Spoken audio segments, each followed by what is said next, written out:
ایک ایسے لیڈر کا تصور کریں جو شکار بننے سے انکار کر دے، ایک ایسا لیڈر جسے کہا جائے کہ بھئی خطرہ آ رہا ہے تم خاموش رہو، لیکن وہ کہے کہ نہیں، میں وہ جانور نہیں بنوں گا جو شور سن کر سو جاتا ہے تاکہ شکاری اسے آسانی سے پکڑ لے۔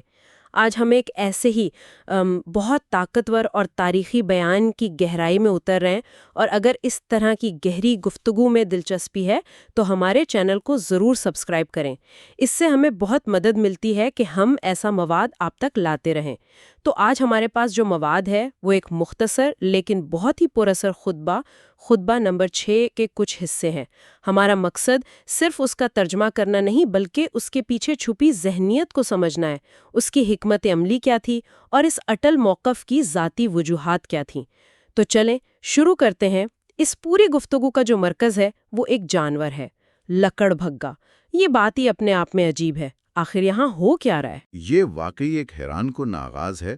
مقرر اپنی بات ایک قسم سے شروع کرتے ہیں، واللہ لا اکون کالضبع تنام علی طول اللدم، جس کا مطلب ہے خدا کی قسم میں اس لکڑ بھگے کی طرح نہیں بنوں گا جو پتھروں کی مسلسل دستک پر سوتا رہتا ہے۔ ایک منٹ، لکڑ بھگا؟ یہ تو بہت ہی غیر معمولی تشبیہ ہے۔ مطلب عام طور پر لیڈر اپنی مثال شیر سے دیتے ہیں، عقاب سے؟ جی، طاقت کی علامتوں سے۔ بالکل، لیکن لکڑ بھگا یہ تو کوئی مثبت جانور نہیں سمجھا جاتا۔ آپ نے صحیح کہا، اور اس بیان کی ساری خوبصورتی اور گہرائی اسی انتخاب میں ہے۔ یہ جان بوجھ کر کیا گیا ایک چونکا دینے والا انتخاب ہے۔ اس کو سمجھنے کے لیے ہمیں اس دور کے عرب کلچر کو دیکھنا ہوگا۔ لکڑ بھگے کو بہادر نہیں بلکہ ایک بھولا اور کہہ لیں بے وقوف جانور سمجھا جاتا تھا، جسے دھوکہ دینا بہت آسان تھا۔ اچھا، تو یہ بزدلی کی نہیں بلکہ بے وقوفی کی علامت تھی۔ بالکل۔ ایک مشہور شکاری حربہ یہ تھا کہ شکاری لکڑ بھگے کے ٹھکانے کے باہر کھڑے ہو کر مسلسل پتھر مارتے تھے یا ہلکی آواز میں دستک دیتے رہتے تھے۔ شروع میں لکڑ بھگا چوکنا ہوتا تھا، لیکن جب یہ آواز مسلسل آتی رہتی تو وہ اس کا عادی ہو جاتا تھا۔ وہ سوچتا تھا کہ یہ کوئی خطرہ نہیں، بس ایسے ہی شور ہے، اور وہ یا تو سو جاتا یا بالکل بے حس و حرکت ہو جاتا تھا۔ اور جیسے ہی وہ اس حالت میں پہنچتا، شکاری اندر جا کر اسے آسانی سے پکڑ لیتا تھا۔ واو، تو یہ استعارہ جان بوجھ کر آنکھیں بند کر لینے کا ہے۔ یہ وہ کیفیت ہے جب آپ خطرے کو اتنا نظر انداز کرتے ہیں کہ وہ آپ کے لیے معمول بن جاتا ہے۔ یہ تو آج کے دور میں بھی بہت متعلقہ ہے، جسے ہم انگریزی میں کمپلیسنسی یا نارملسی بائس کہتے ہیں، ہے نا؟ رد کر رہے ہیں۔ وہ صاف صاف کہہ رہے ہیں کہ میں وہ لیڈر نہیں بنوں گا جو اپنے ارد گرد کے خطرات کو اس امید پر نظر انداز کر دے کہ وہ خود ہی ختم ہو جائیں گے۔ یہ ایک اعلان ہے کہ میں جاگ رہا ہوں، میری آنکھیں کھلی ہیں اور مجھے دھوکہ نہیں دیا جا سکتا۔ اور جو بات اسے اور بھی زیادہ طاقتور بناتی ہے وہ اس کا سیاق و سباق ہے۔ جیسا کہ ہمارے ذرائع بتاتے ہیں، یہ خطبہ انہیں اس مشورے کے جواب میں دینا پڑا تھا جی، کہ وہ اپنے مخالفین طلحہ اور زبیر کا پیچھا نہ کریں۔ تو لوگ انہیں کہہ رہے تھے کہ پرسکون رہیں، معاملے کو ٹھنڈا ہونے دیں، تصادم سے بچیں، اور ان کا جواب تھا بالکل نہیں، میں لکڑ بگا نہیں ہوں۔ جی، یہ سیاق و سباق جاننا بہت ضروری ہے۔ انہیں جو مشورہ دیا جا رہا تھا وہ بظاہر حکمت اور احتیاط کا مشورہ تھا، لیکن مقرر کی نظر میں یہ حکمت نہیں بلکہ خود کو دھوکہ دینے کے برابر تھا۔ وہ اسے کمزوری کی علامت سمجھ رہے تھے، نہ کہ دانش مندی کی۔ ان کے لیے خاموش بیٹھنا دراصل شکاری کو خود کو پکڑنے کی دعوت دینے جیسا تھا۔ ٹھیک ہے، تو وہ کہہ رہے ہیں کہ میں آنکھیں بند نہیں کروں گا، لیکن صرف جاگتے رہنا تو کافی نہیں، ایک لیڈر کو کچھ کرنا بھی ہوتا ہے۔ تو ان کا ایکشن پلان کیا تھا؟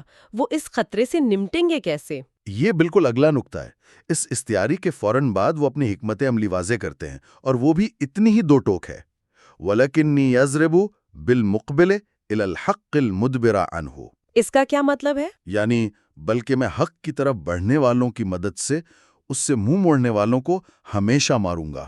اوہ، یہ تو بہت واضح اور سخت موقف ہے۔ یہاں کوئی درمیانی راستہ نہیں، کوئی گرے ایریا نہیں، یہ تو سیدھی سیدھی جو میرے ساتھ ہے یا میرے خلاف ہے والی بات لگ رہی ہے۔ کیا اس طرح کی حکمت عملی خطرناک نہیں ہوتی؟ یہ ایک بہت اہم سوال ہے۔ بظاہر یہ ایک تقسیم پیدا کرنے والی حکمت عملی لگتی ہے، لیکن اس کے پیچھے ایک خاص قسم کی قیادت کی سوچ ہے۔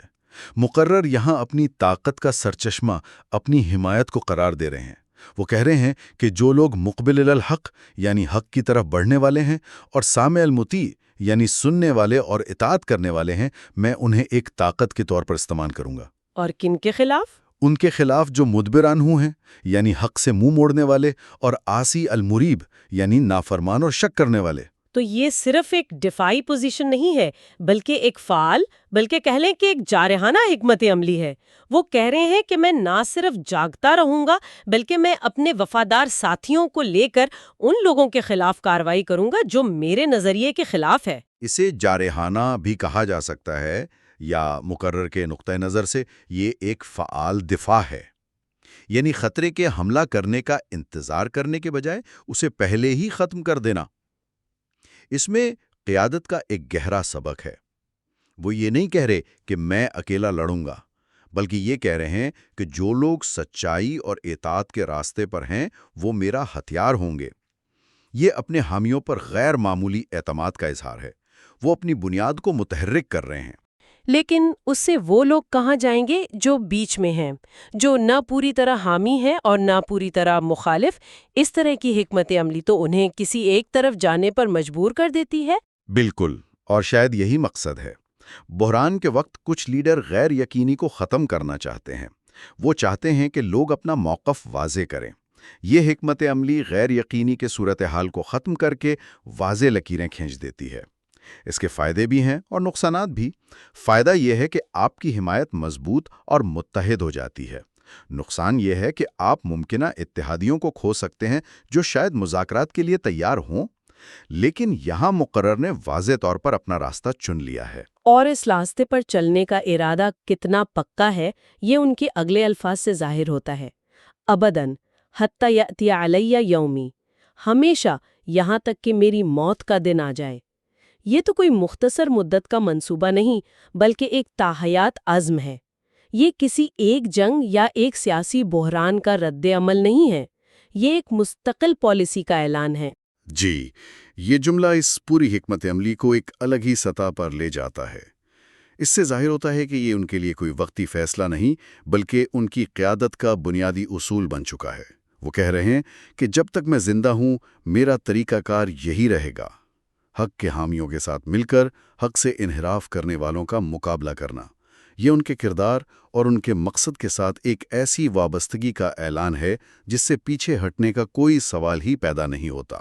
اس سطح کا عزم، یہ سیاہ و سفید نظریہ، یہ سمجھوتا نہ کرنے والی سوچ، ایسا لگتا ہے کہ یہ سب کسی بہت گہری جگہ سے آ رہا ہے۔ اس کے پیچھے صرف سیاسی حکمت عملی نہیں ہو سکتی، کوئی نہ کوئی ذاتی وجہ ضرور ہوگی۔ آپ نے بالکل نبض پر ہاتھ رکھا ہے۔ خطبے کا آخری حصہ اس کیوں کا جواب دیتا ہے، اور یہ سب سے زیادہ ذاتی اور جذباتی حصہ ہے۔ مقرر کہتے ہیں، فواللہ ما زلت مدفوعا عن حقی۔ اور اس کا ترجمہ کیا ہے؟ خدا کی قسم مجھے مسلسل میرے حق سے محروم کیا گیا ہے۔ وہ آگے کہتے ہیں، مستأثراً علیہ منذ قبض اللہ تعالی نبیہ صلی اللہ علیہ وآلہ حتی یوم الناس ھذا، یعنی اور دوسروں کو مجھ پر ترجیح دی گئی ہے، پیغمبر کی وفات کے دن سے لے کر آج تک۔ اوہ، ٹھیک ہے، اب سب کچھ سمجھ آ گیا۔ یہ آخری جملہ تو اس پورے خطبے کی چابی ہے۔ یہ صرف ایک موجودہ سیاسی بحران کے بارے میں نہیں ہے، یہ تو کئی دہائیوں پر محیط ایک ذاتی درد اور ناانصافی کے احساس کا اظہار ہے۔ بالکل، یہ پورے موقف کا پس منظر بیان کرتا ہے۔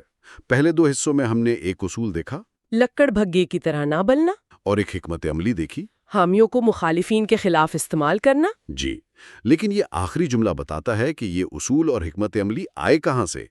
مقرر کا آج غیر فعال ہونے سے انکار اس گہرے احساس سے جڑا ہوا ہے کہ ان کے ساتھ ایک طویل عرصے سے ناانصافی ہوتی آئی ہے۔ تو وہ ایک طرح سے یہ کہہ رہے ہیں کہ میں آج اس لیے خاموش نہیں رہ سکتا کیونکہ ماضی میں میرے حق پر بہت خاموشی اختیار کی گئی ہے۔ آج ایک غیر فعال لکڑ بگھے کی طرح بننے سے انکار کا براہ راست تعلق اس احساس سے ہے کہ انہیں برسوں سے نظر انداز کیا جاتا رہا ہے۔ یہ ایک عہد ہے کہ اب اور نہیں۔ جی، ان کے عمل کا اعلان صرف تجریدی مطلب ایبسٹریکٹ اصولوں پر مبنی نہیں، بلکہ یہ ایک گہری ذاتی اور سیاسی تاریخ کا نتیجہ ہے۔ وہ کہہ رہے ہیں کہ یہ لڑائی آج شروع نہیں ہوئی، یہ پیغمبر کی وفات کے دن سے جاری ہے۔ یہ ایک بہت بڑا تاریخی دعویٰ ہے۔ یہ اس بات کا اشارہ ہے کہ ان کا موجودہ موقف ایک طویل جدوجہد کا تسلسل ہے۔ یہ تو آج کی سیاست پر بھی غور کرنے پر مجبور کرتا ہے۔ کیا ہم یہ کہہ سکتے ہیں کہ جب کوئی لیڈر اصول کی بات کرتا ہے تو سننے والوں کو ہمیشہ یہ دیکھنا چاہیے کہ اس اصول کے پیچھے کون سی ذاتی تاریخ یا شکایت چھپی ہو سکتی ہے؟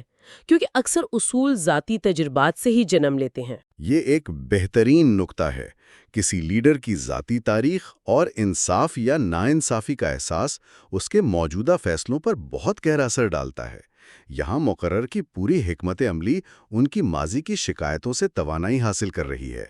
یہ صرف ایک سیاسی لڑائی نہیں رہی، بلکہ ایک ذاتی حق کی بحالی کی جنگ بھی بن گئی ہے۔ یہ احساس انہیں طاقت بھی دیتا ہے اور شاید سمجھوتے کے لیے کم گنجائش چھوڑتا ہے۔ تو یہ ترتیب بہت معنی خیز ہے۔ پہلے وہ اصول بیان کرتے ہیں، پھر حکمت عملی، اور آخر میں اس کی ذاتی اور تاریخی وجہ بتا کر اپنی بات مکمل کرتے ہیں۔